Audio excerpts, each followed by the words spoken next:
নমস্কাৰ। এবাৰ ৰাসৰ প্ৰস্তুতি ছবি সমগ্ৰ ৰাইজত যি জুবিন দাৰ যি শ্ৰদ্ধাঞ্জলি যি শোকাবোৰ ঘটনা হৈ গ'ল, সেই হোৱাৰ বাবেহে আমাৰ অলপ পলমকৈ হ'লেও এবাৰ ৰাসৰ কৰিবলগীয়া হৈছে। কাৰণ আমাৰ লগত 10-15জন মানুহ আছে, সেই পৰিয়ালটোক আমি পুহিব লাগিব।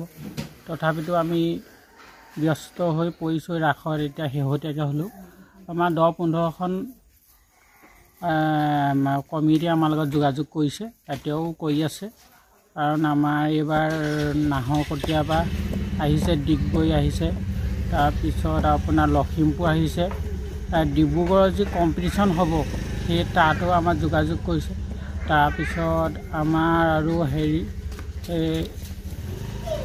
আমাৰ তিয়কতো যোগাযোগ কৰিছে, তাৰপিছত নগাঁৱতো আমাৰ যোগাযোগ কৰি আছে। এতিয়ালৈকে ফাইনেল দিয়া নাই তেওঁলোকে। কি বনোৱা হৈছে?